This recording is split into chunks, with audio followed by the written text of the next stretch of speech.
Allow me to welcome you this time to my home, the Perry Castaneda Library. It was wonderful to see all of you this morning, and it's great to see you back. Evidently, you had a good day. You're all still here, and it's wonderful to have you here at the library this time. My name is Lorraine Harrico, and I'm still the Vice Provost and Director of UT Libraries, but it's my distinct pleasure tonight to introduce to you my boss and our provost here at UT Libraries, Maury McInnes. Maury began her appointment as Executive Vice President and Provost of the University of Texas just shy of 1 year ago on July 1, 2016. Previously, she served as Vice Provost for Academic Affairs and Professor of Art History at the University of Virginia. At UVA, Maury served as Vice Provost for Academic Affairs, where she played a central role in increasing collaborations across colleges, including the creation of several interdisciplinary degree programs.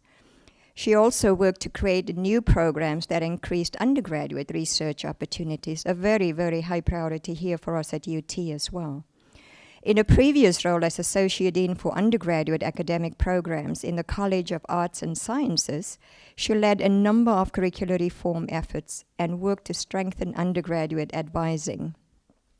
Maury earned a bachelor's degree with highest distinction in art history from the University of Virginia, and a master's degree and PhD also in art history from Yale University.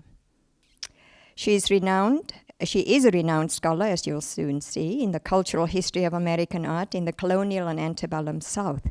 Her scholarship focuses on the relationship between politics and art in early America, and she has published extensively on American art history, including 4 books that earned her 6 awards. I recommend her most recent book, Slaves Waiting for Sale, Abolitionist Art and the American Slave Trade, which was awarded the Charles C. Eldridge Book Prize from the Smithsonian American Art Museum, as well as the Library of Virginia Literary Award for Nonfiction. Please join me in welcoming Maury McInnes.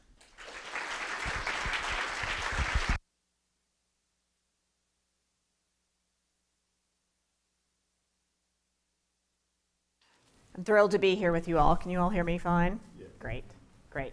And welcome to UT. We're thrilled to have you with us. Really great to have so many scholars in the humanities, interested particularly in digital humanities, on campus, as it also encourages us to be thinking more broadly about what we want to be doing in this space. So just so I can get a sense of the audience, let's start with how many of you are faculty at your home institution?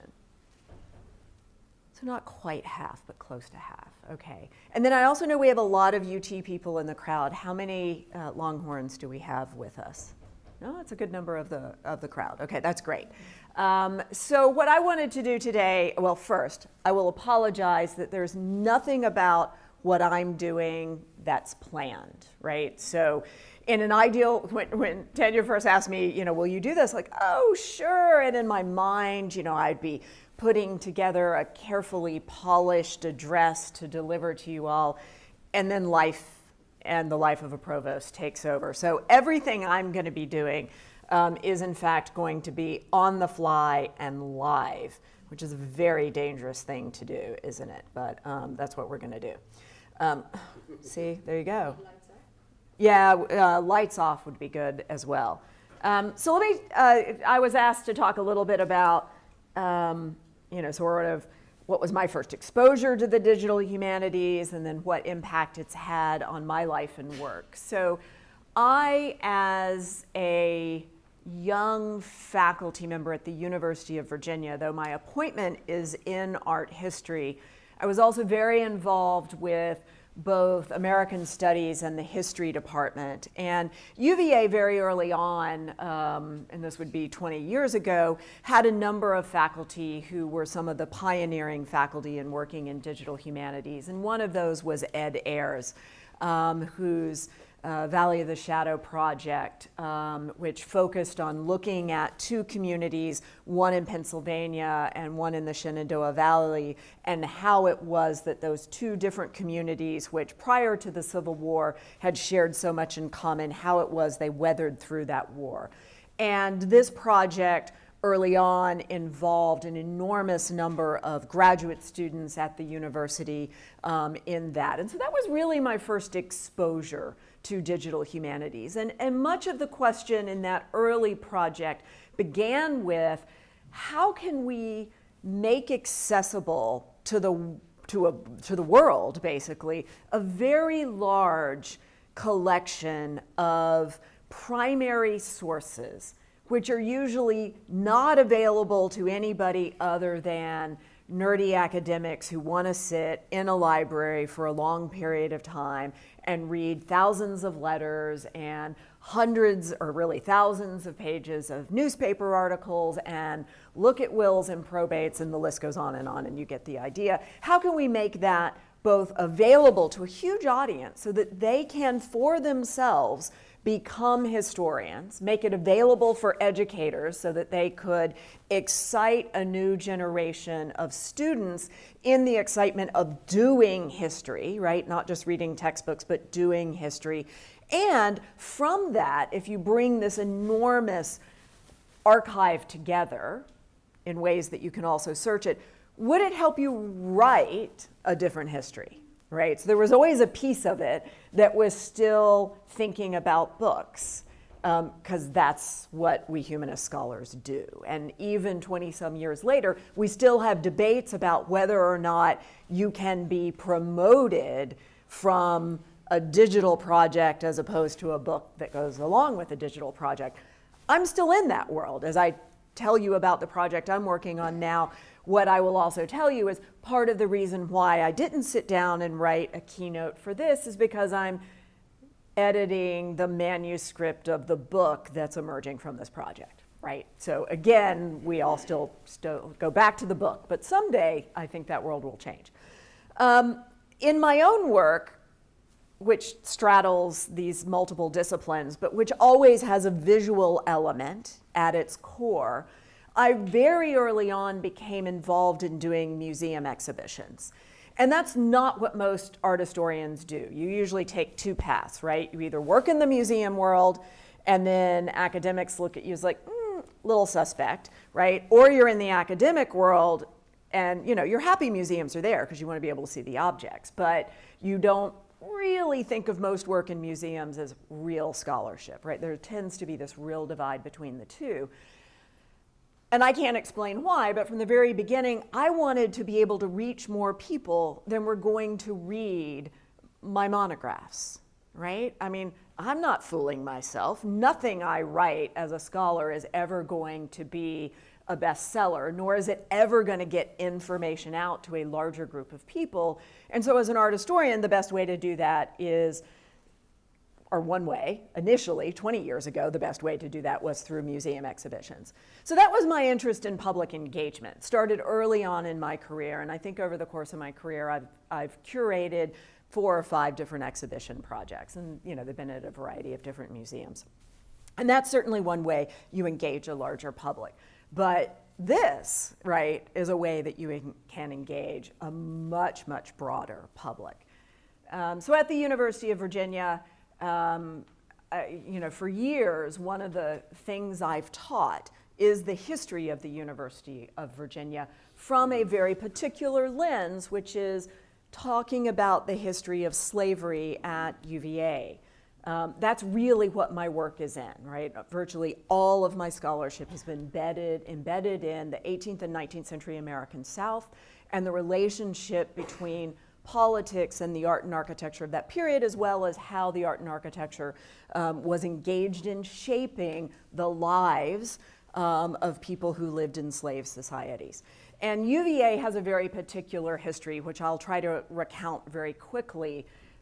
So for those of you who may not be familiar with it, the University of Virginia was in every way the sort of creation of Thomas Jefferson, who lived in Charlottesville, Virginia, at his home, Monticello. And at the end of his life, retired from his presidency, returned to Monticello.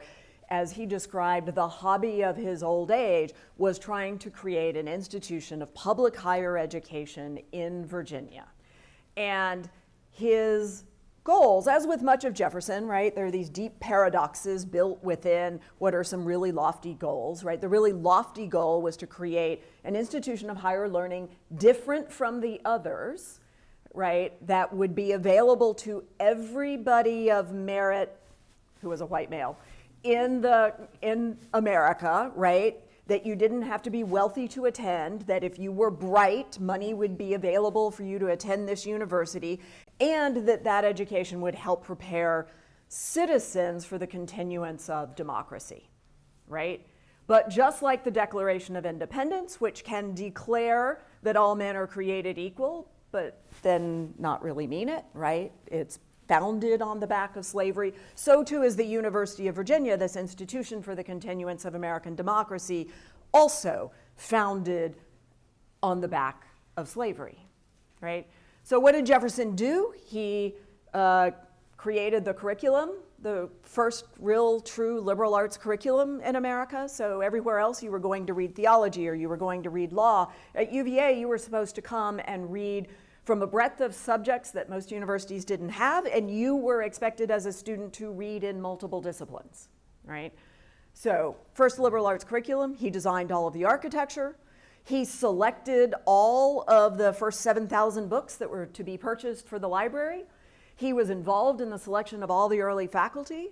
I mean, this really was his intellectual project, right? But who enabled it were dozens of enslaved people who helped build the university and then ran it for its first 50 years of existence.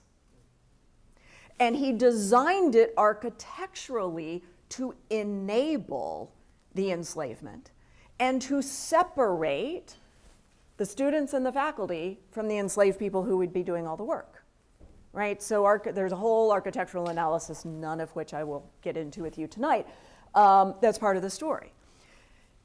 UVA has not told this story until very recently, right? It was just very silent about it. You could read the history of UVA and it would all be about the genius of Jefferson as if it just sprang out of nowhere and plop existed and then plop was able to be run for all those years.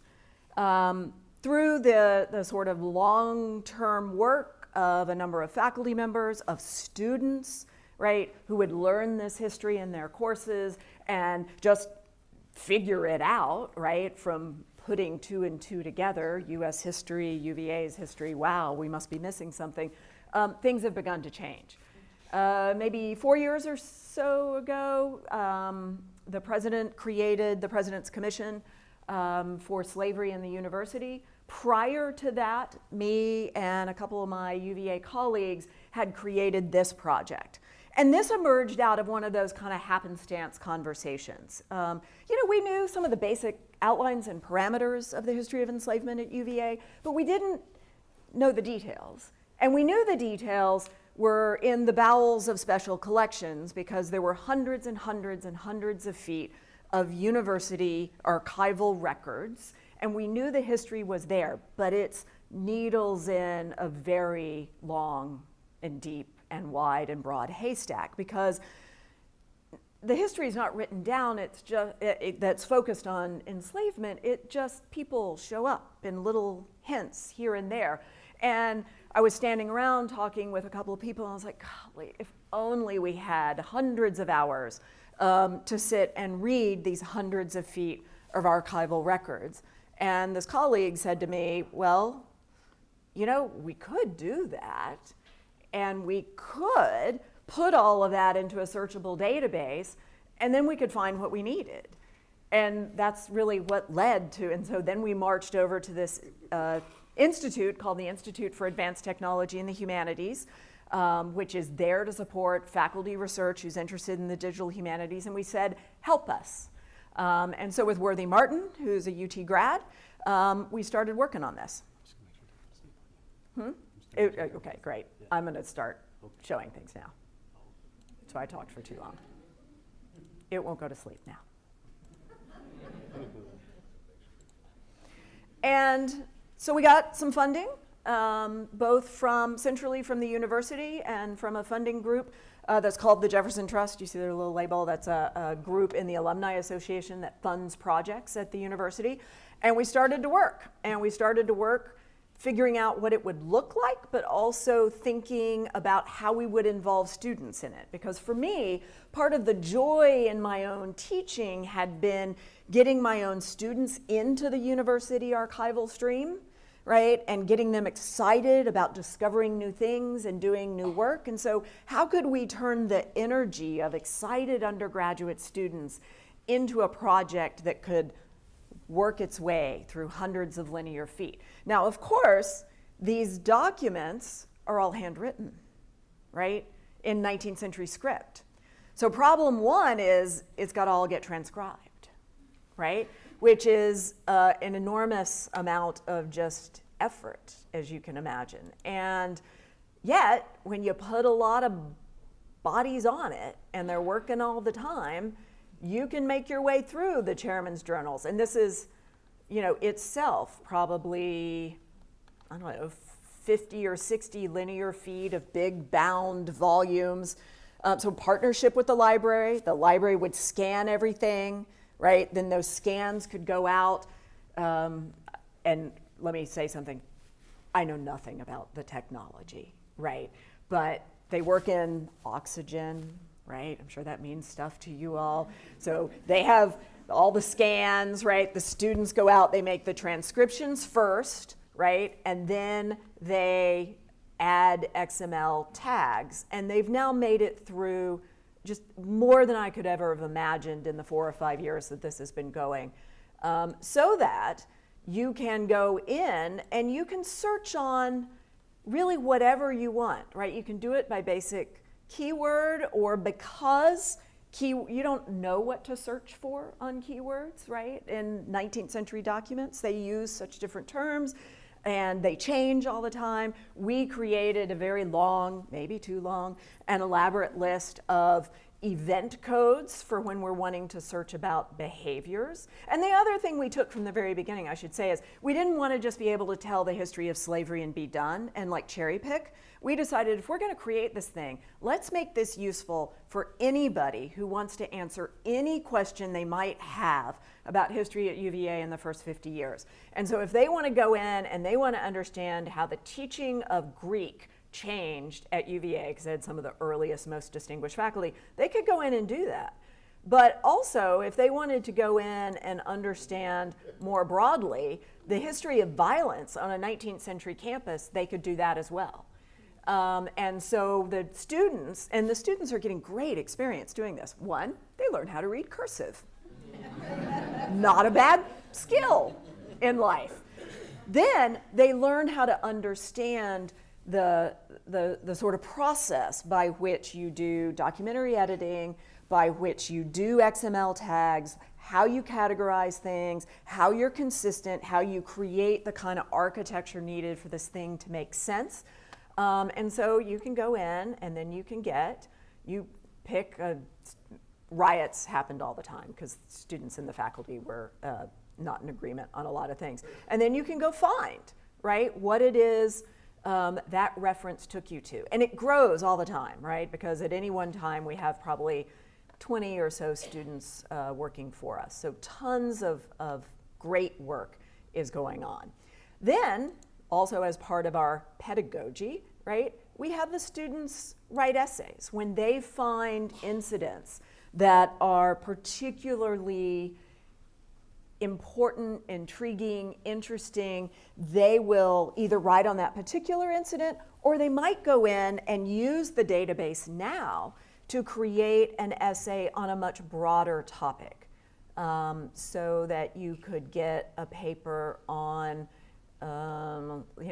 pestilence and privies, the original outhouses of the university, right? So using everything that's in the database now in order to write some of these broader histories. The other thing, we're really interested in figuring out how we do.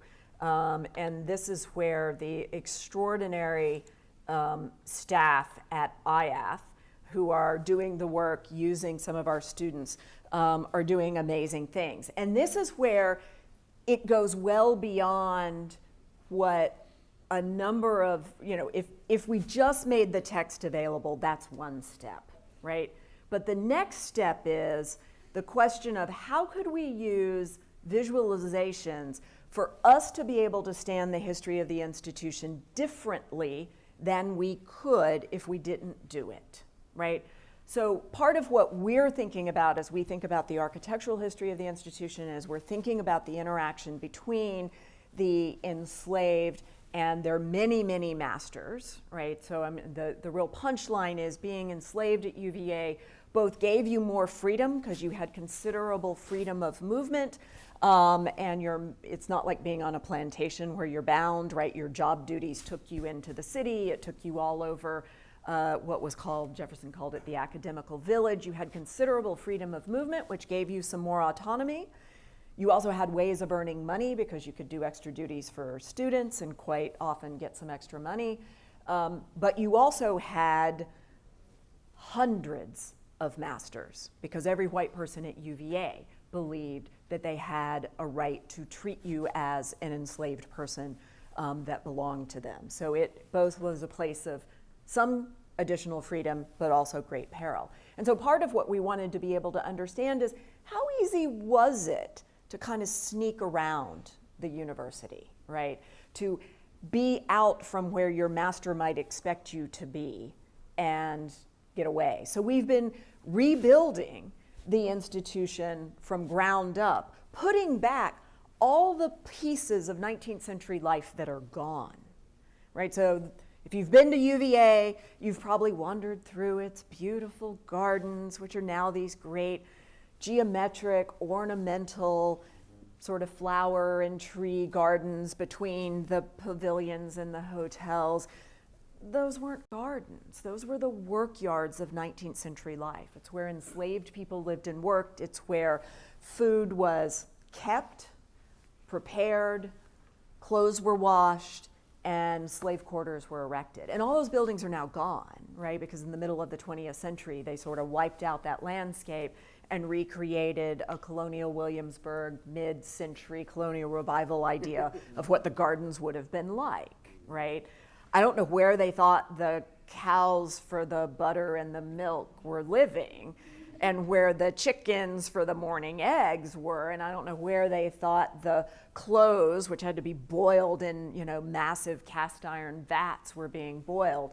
So they had prettied up the landscape. So piece by piece, we're rebuilding this landscape as well as creating cool kind of fly-throughs of the space. Some of the space, this is the amazing thing about UVA, some of it's unchanged. I mean, there is a lot of the surviving 19th century fabric of this institution intact. And then in some other ways, a lot of it is gone. So we've been trying to, so part of it's educational, right? So these buildings that are out in that garden space are all gone now, right? They've all been taken down. And so what we're starting to do, and we're trying to populate these spaces a little bit with the detritus of 19th century life. So you see laundry hanging there, you see one of the big cast iron wash kettles, and we're trying to put all those things back in to help create the sense of this busy, crowded space. And we know a ton. We know a ton from the documentary evidence. Over 20 years, we've also done a ton of archaeological investigation. And so we're pulling all this together. Sometimes we have old photographs that show some of these buildings in situ. So we're working to try to be able to recreate that sense. Also, Charlottesville has changed. And so we're also trying to get some sense of, well, what could you have seen of the landscape of the Blue Ridge Mountains, because that's talked about a lot, and trying to get a better sense, as well as create some of these sort of tools that for us are pedagogical, so here's one particular garden, Pavilion 6 and Hotel, that's our recreation, and you'll see there are gaps, like the whole university isn't built, the rotunda doesn't exist yet. So that was then, and here it is now. right? So you get some sense of those ornamental gardens. And it's to try to help people today who have a really hard time envisioning this past that we're trying to get them to understand to do. And I'll give you just one more of these, and we have bunches of them. So we're also starting to work on trying to take people inside buildings. That's a lot harder. That's where you're really starting to get into completely speculative territory. So like this building built by Mrs. Gray, who ran one of the, we called them hotels, but they were essentially dining clubs, you could think of them, at the university. This is the cook and wash kitchen that she added in 1829. We have a floor plan of it. We have multiple photographs of it. It survived into the early 20th century. None of our photographs, of course, go inside. So then we're just using basic things that we know about 19th century construction, about buildings like this that were typical. We know its size and scale. We know what its purpose was, and then we're extrapolating from other buildings in Virginia that would have been similar to it. So that's some of the kind of work we're trying to do. And this is an ongoing project, continues adding new material daily. We have a large group of students who've been part of this. They've mostly come from our classes. So I used to teach a freshman seminar that was called UVA Jefferson and Slavery. And we would assign them a project in the archives and special collection first year, and almost every year out of that, 2 or 3 students would, their excitement would be lit, and they'd work for us for their next 3 years while they were students. I also used to teach a big class called Arts and Cultures of the Slave South, and we would give them an archival stream, split it up. That was a class of about 150 students. So like one year we took a student diary. I thought that'd be fun for them. Taught them how to transcribe. I can say they, varying degrees of success. These students who worked for Jules later cleaned it up, but they each were given sort of a day in that diary. That then became a document for the entire class. Then they had to use Jewel to write a paper from the diary, right? They could pick any day. It didn't have to be their day. They could pick any issue out of that diary, use the resources in Jewel, and write a paper out of it. And we got employees out of that, right? So various different ways that students then became really committed to the project and continued working for it. But what we hope this will enable us to do is tell a much richer history of slavery at the University of Virginia. Another thing we're doing, so most of the people who were enslaved at UVA have been anonymous, right?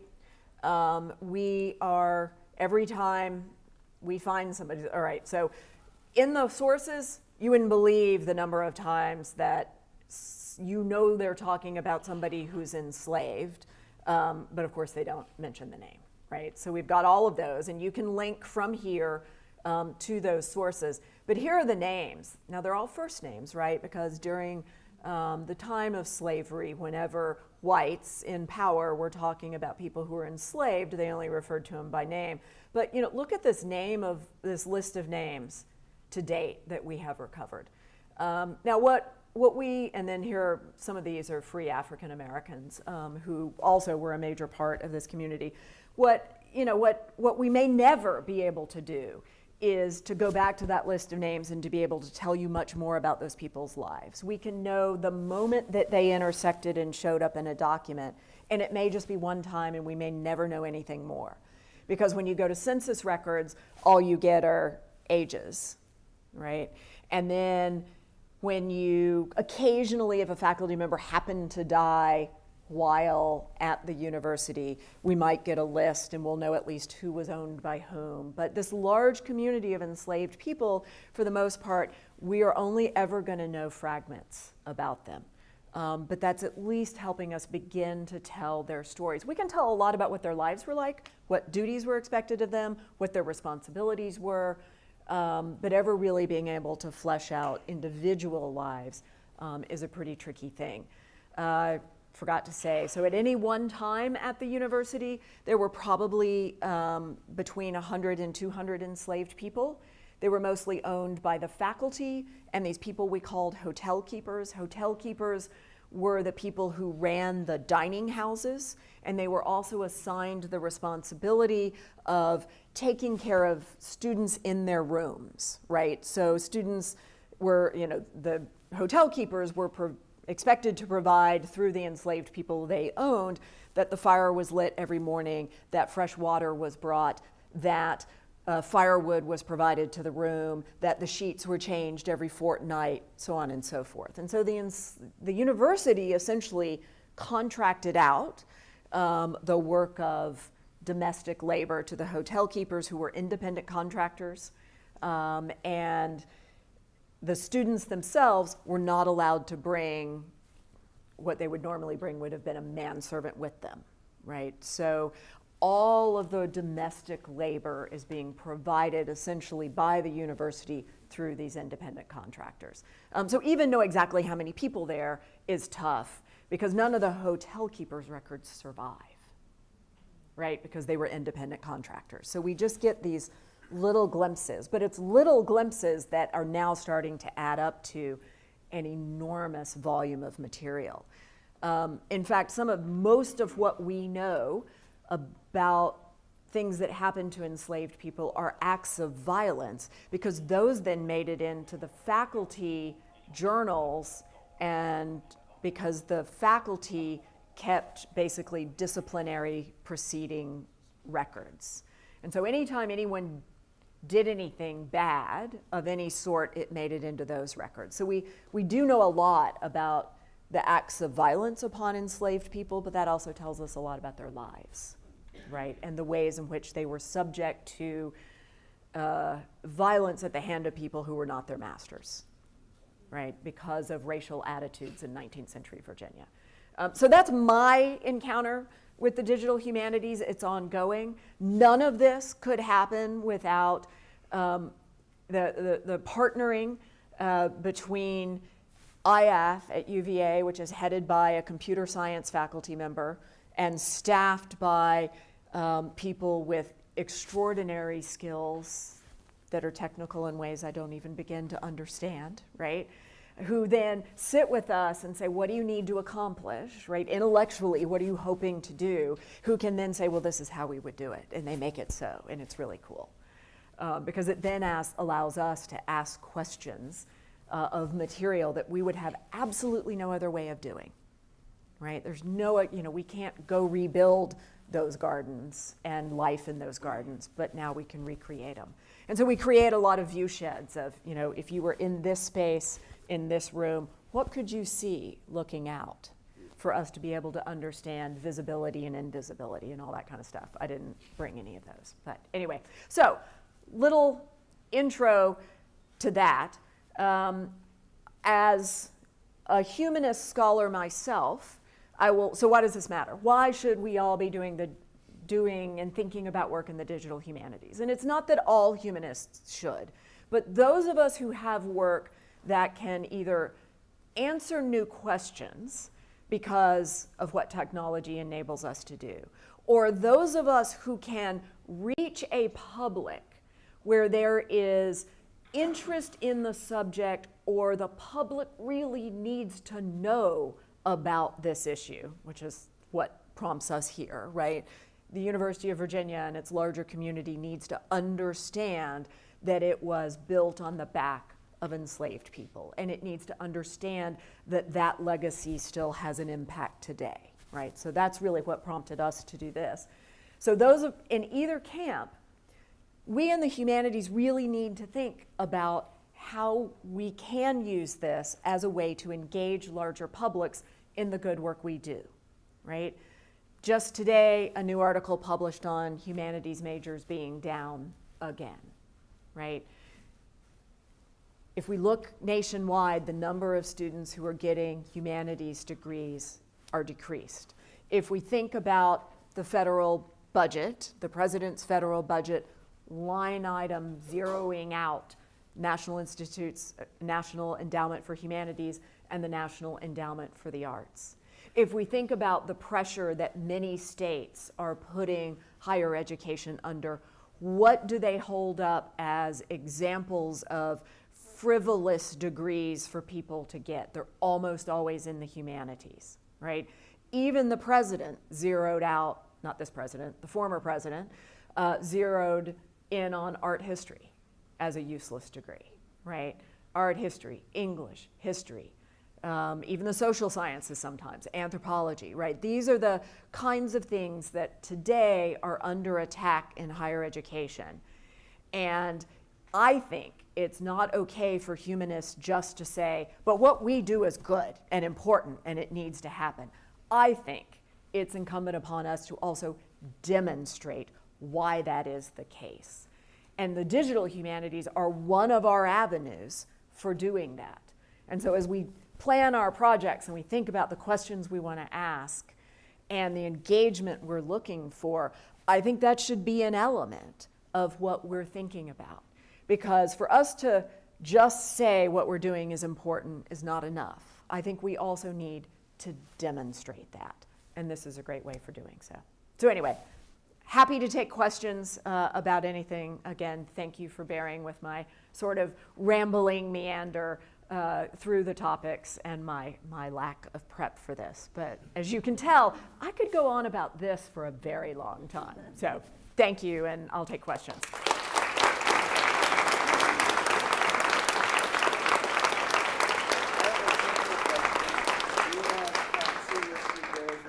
Sorry, I couldn't hear. I have a simple question. You have Patsy listed there as related to Edith? Yes. So many, after Jefferson died in 1826, other than the 7 people he freed in his will, all the rest were put up at auction and sold in 1827. UVA's faculty purchased in total maybe 15 of those people, and so they came down from the mountain, as it would have been referred to then, to live in the UVA community. So was she also trained as a cook like Edith was? Yes. Okay. Yeah. Thank you. Yeah, you're welcome. You said that the structure, the architectural structure of UVA separated Yes. slaves.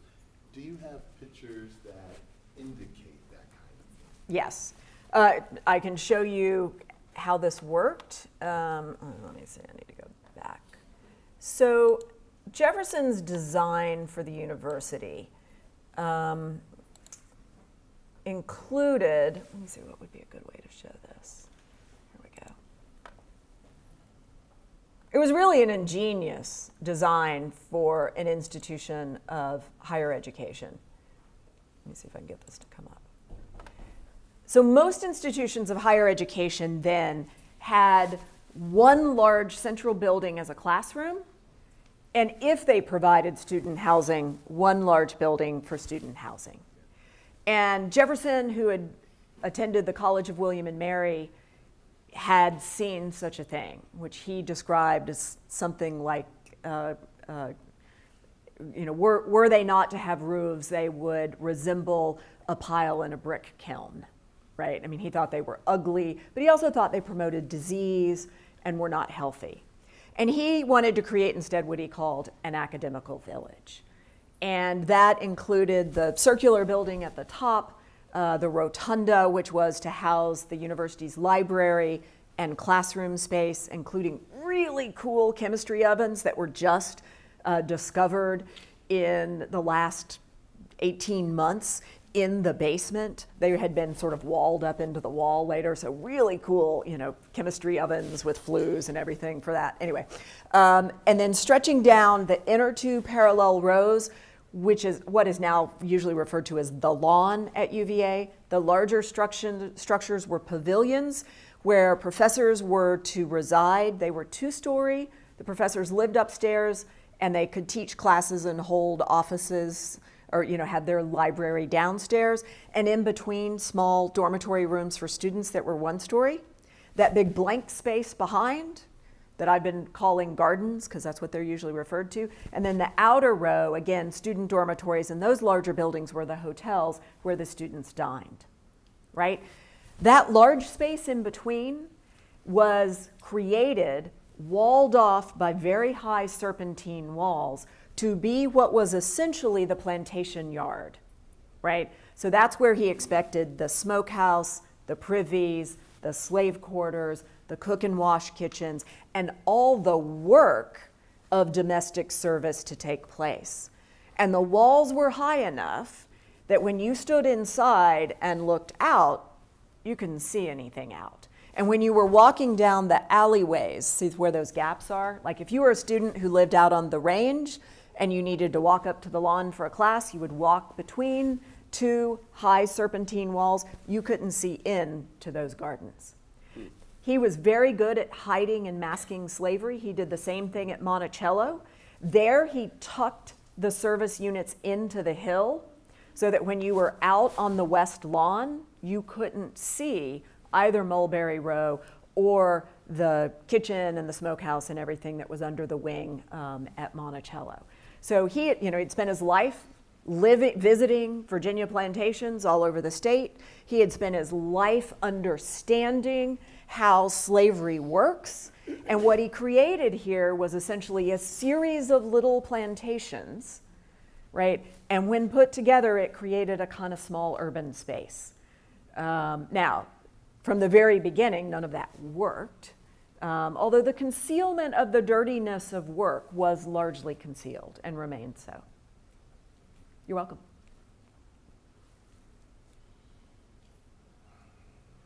Yeah. And it's fabulous to hear a senior university administrator talk about something that was not some sort of dubious BS about goals and What, people in my role talk BS? No.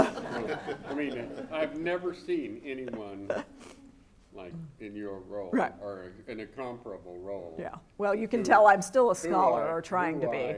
Yeah. Who I could really believe.